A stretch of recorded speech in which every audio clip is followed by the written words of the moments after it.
Hey guys, it's your boy Phil. It's been a minute since I've done a video. Holidays been was around, and I was flying. It seemed like the entire month. I just literally got back to LA maybe about just about 20 hours ago. And if you're flying as a pilot, flying at night, one of the first things you know is once you get home, you just want to sleep. You just want to sleep. You want to knock out, zone out. You don't want to talk to anybody. You don't want to interact. So it can be a little hard on the friends and family, but you gotta get your rest. So this one is going to be I wouldn't say it's controversial. It's just a different video. I'm getting a little semi-political. Try not to get too crazy into it. Yesterday, someone had asked me, as a black pilot, if you don't know, I'm an airline pilot. I fly cargo. I fly the Boeing 767. I've flown the PC-12. I've flown the Saab 340. I've flown the Caravan. I've flown cargo. I've flown passengers. I've been a pilot now for the past, what's it now, 6, almost 7 years. So someone had asked me, as a black pilot, what is my thoughts on the whole DEI stuff that's coming out now? So am I for it? Am I against it? Do I think, it's okay that companies are not focusing on DEI, or they're trying to get away from DEI because it's no longer socially a thing that people care about? And so there were a couple thoughts that I wanted to put out. And again, don't roast me in the comments. These are just my thoughts, my opinions. Any facts or any numbers I may give are based off what I see and may not be representative of the entire community. So take whatever I say with a grain of salt. My opinions, plain and simple. So I wanted to break this down basically into 4 issues I have with the concept of getting rid of and DEI and all that stuff. So the first thing is, people think that DEI is simply to get people into jobs they're not qualified into. And I disagree, because the same check rides, the same tests that anybody else has to take to get into those positions to be a qualified person, DEI hires or people who came through some sort of DEI initiative have to pass the same test. Plain and simple. We had a good number of individuals who came from regionals, who came from 135s, who, were quote unquote non-DEI hires. I don't know how you want to say it. And we still had a number of them who failed their check rides, who failed their tests. And we had individuals who were, coming out of school as CFIs, And so one of the situations I was on, I had just finished my check ride and I was doing differences on the 7.5, and I ran into a young Asian woman who was on her way down to finish who had just finished her check ride in the 7.6. And I was talking to her and I asked her, I said, well, what were you flying before this? And she was like, she was a CFI. And so I'm like, CFI and what? And she was like, she was flying 172s. And I'm like, holy crap, I couldn't imagine going from a 172 to flying a 7.6 right off the bat. And so Cap and I were talking about this, how, they were hurting so bad that they were taking in, a lot of pilots from different walks of life versus just having a bunch of former jet guys. And so I brought her up, and the first thing he said when he was like, oh yeah, I know her. She's a fucking amazing pilot. And I was like, what? And he's like, yeah, she's a freaking rock star. She picks it up so quick. She knew her job. And so, yeah, she definitely was a good pilot. And so when I look at that, that's what I think of when I think of somebody who is DEI. They may have been brought into the company through DEI initiatives, but they still got to prove their worth, right? If you're a bad pilot, you're a bad pilot, no matter what race, nationality, background, sexual orientation, whatever. If you're a bad pilot, you're not going to get the job, okay? I've seen individuals who come from different backgrounds who, some people were like, hey, They shouldn't be here. And it really didn't matter what they were. They just were bad pilots, plain and simple. So that's the first thing I think about when you think about DEI hires. The next thing is the purpose of DEI hires. Now, a lot of people think that DEI hires are just to inflate the company's numbers because they're missing a certain demographic. I'm gonna tell you something. I have spoken to, female recruiters from several major airlines. I talked to a female pilot just the other day. She was captain, been at the company for several years, and she was talking about, they were having a conversation with my captain about how he was trying to get his daughter into aviation.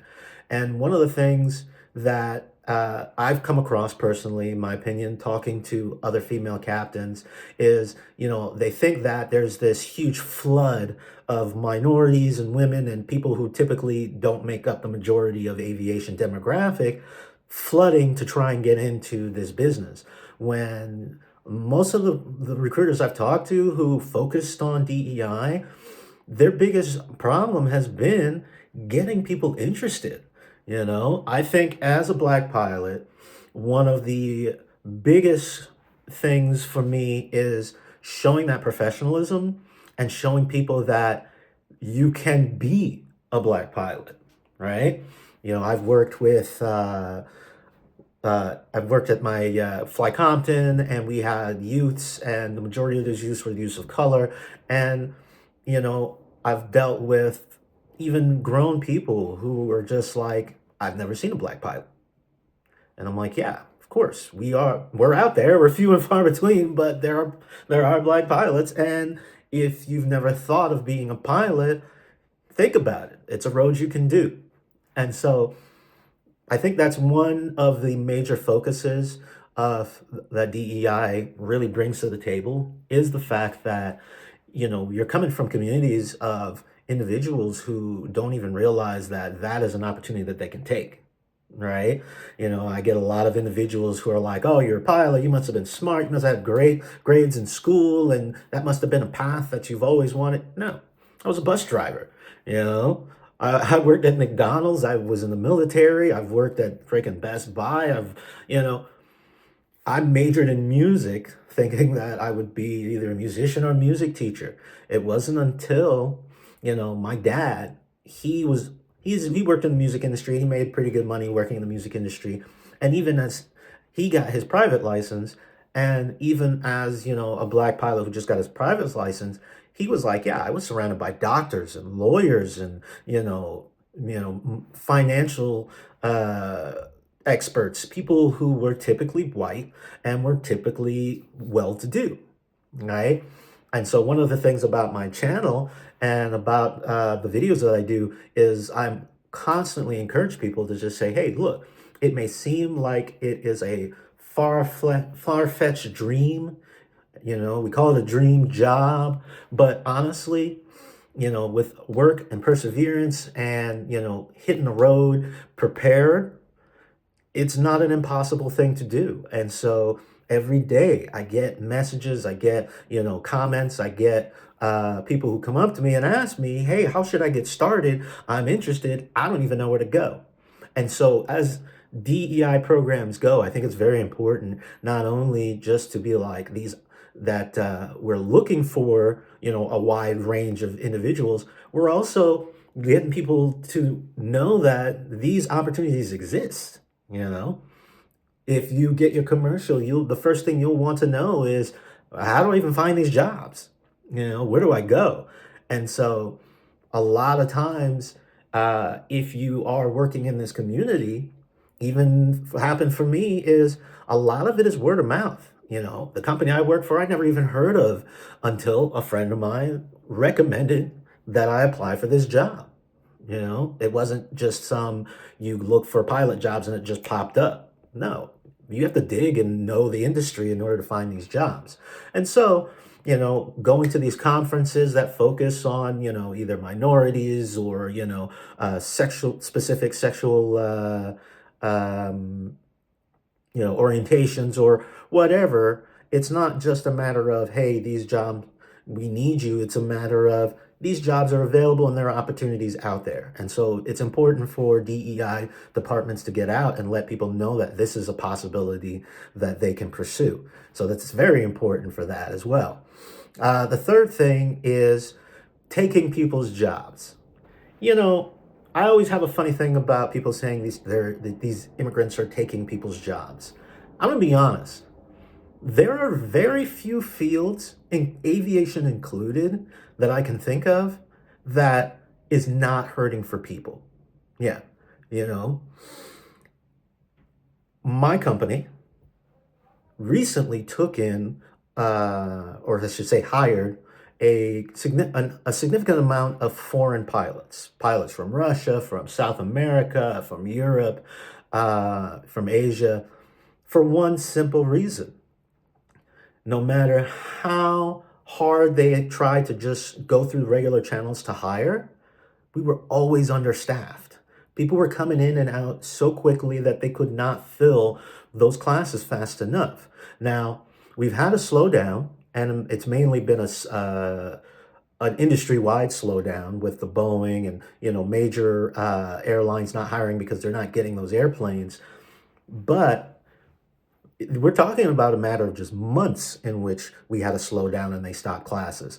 We are at the end of January, and we're already starting up classes again. And one of the things that our chief pilots put out immediately was, hey, classes are starting up again. If you know anybody you'd be interested in recommending, send it directly to us, because they know it's gonna be a struggle to get people through the door, And so this is a systemic issue everywhere you go. A lot of companies, they're still hiring and people aren't showing up. It's not a matter of just we've got tons of people and they just want certain people. People aren't showing up. Even the majors, you look at UPS, you look at United, those companies were slow, they were ramping up hiring. They've got that slowdown right now. We had a jump seater from UPS just the other day, and he was telling me, he was like, yeah, just before Christmas they were hiring like mad because they got that new UPS contract. And he was like, this next year, they're starting up a class in January, and for the rest of the year, they are looking for hundreds of pilots. I think somewhere in the neighborhood around 300 pilots to fill this next year. That's a lot of pilots, So I think what it is one of the hard things with you're taking their jobs is what jobs are they really taking? And when it comes to those high level jobs that people are not filling, a lot of it comes down to, unfortunately, we're lacking a lot of qualified pilots. There are a lot of pilots in the pipeline, but unfortunately, we don't have enough that are getting to those numbers fast enough to maintain the numbers. There's been a pilot shortage for years. So to say that, immigrants are coming to take your jobs, I don't see it. We're lacking pilots, we're lacking engineers, we're lacking mechanics, we're even lacking admin people.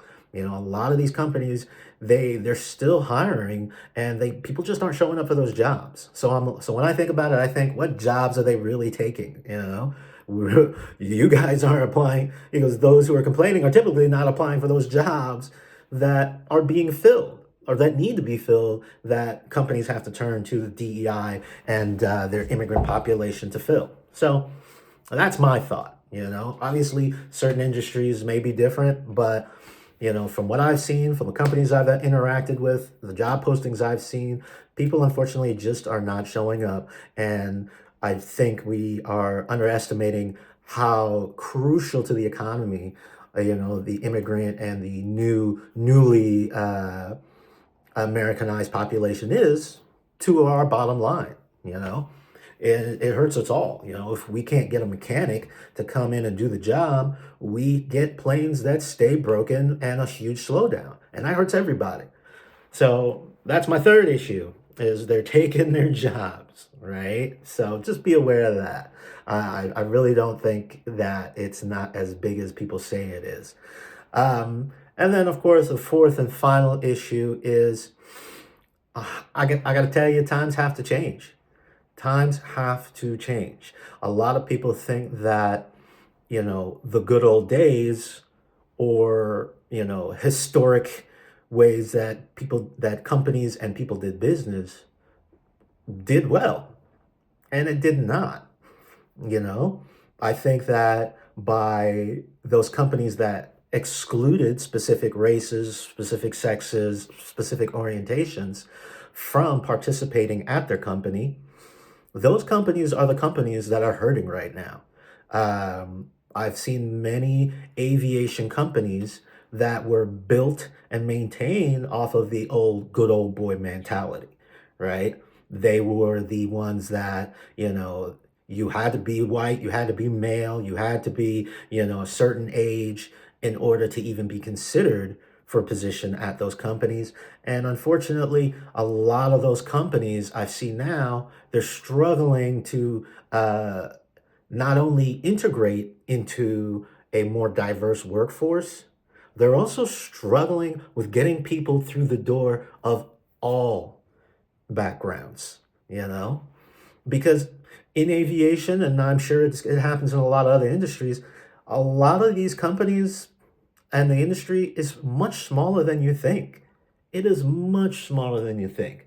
When I think of how many times I've heard people say, oh, yeah, um, don't go to that company because there's a bunch of sexists there, or don't go to that company because it's a bunch of good old boys, they're all racist, even several regionals. There is one regional I've heard in particular where they were like, yeah, they have historically had large classes and have had very few black applicants that have been accepted into those classes, right? And I've seen it, so it's like those companies are typically the companies that once, shit hits the fan and their numbers start dwindling and participation starts dwindling and they start trying to reach out to others just from their historic uh, past, everybody knows you don't go there. You just don't go there. You don't waste your time applying there. There are several airlines, regionals and majors, that are just known to appeal to certain races and certain genders. As I started in aviation and I've started, looking at the groups and organizations, just by saying that I'm a pilot, I start working here and I'm interested in this company, you will get messages, you will get friends, you will hear conversations of people saying, "Hey, yeah, don't go there. They don't like black people. They don't, they have a tendency of being very hard on specific races or genders." There was a video from a black female pilot, and I enjoy her content a lot. And she was flying for a major cargo company, and I think if I remember correctly, she was flying the 747, and she was like, this was her dream job. And and she had to leave it because she had multiple indications of harassment and and pilots complaining that she was taking the job from a white qualified pilot, even though she was typed and working as a first officer on that airplane. And it upset me, and I thought it was kind of sad that she felt that she had to leave the position because of the harassment that she received. And unfortunately, it's just another one of those companies that you look at it and you talk to any other communities and they'll tell you, yeah, that's a shit company. And that company is historically known to just be a little more racist, a little more sexist than a lot of companies are. So I wouldn't even waste my time applying to that company. So it hurts everybody. Pilots aren't filling that job that maybe they thought was a good job. And those companies, are seeing a dwindling population and are, hurting with their demographics. They're hurting with their money. It's hurting with trying to get people through the door. So those are my little thoughts on the whole concept of DEI. I know it's a little bit of a tangent. I normally just focus on flying and your questions on aviation, but I figured this pertains. Um, I wasn't hired through any specific DEI initiative, like there were no DEI representative or anything reached out to hire me. I was recommended through a friend. So that's how I'm where I'm at. I just kept it very positive and a very technically based mindset when I applied to the job, and so that's why I got it. I still had passed the same check ride as any other pilots, and I'm here. I've been here for a year and a half now, and I haven't gotten fired yet. No one's cracking down on DEI. You know, the kind of I noticed that my company has been trying to advertise themselves as more of an inclusive company because they did have a reputation of kind of being a good old boy, Midwestern, Southern filled type of company, and they're kind of trying to get away from that. And so I can see where this can be an issue and where people can be concerned. Do I think it's going to affect aviation in a whole? I don't think so, because those who are in the know that that most of these companies are struggling to fill those numbers, and the more people they can get interested, the more education they can get out there, the more that they can advertise themselves as being an inclusive company, the better it is for them. So, I'm curious what you guys have to say. I'm sure someone's going to roast me in the comments and say, of course, I care about DEI because I'm a DEI hire. Whatever. Think whatever you want to think, because no matter what that other person thinks, you got the job, you're getting paid, you still have to maintain safe and reliable service, and that's all that matters. So tell me what you guys think. Go ahead and leave some comments down below. I'm curious how this will go. And I want to thank you all for watching my videos. I'll try to post some more. I got a little more time off this next month or so since we're in the slowdown. I've just got more like some hot reserves and reserve lines that I got kind of stuck on this next few months. So I got a little more time to make these videos. If you guys have any more questions, feel free to leave them in the comments. Feel free to shoot me a message and I'll try to answer them. You guys stay safe.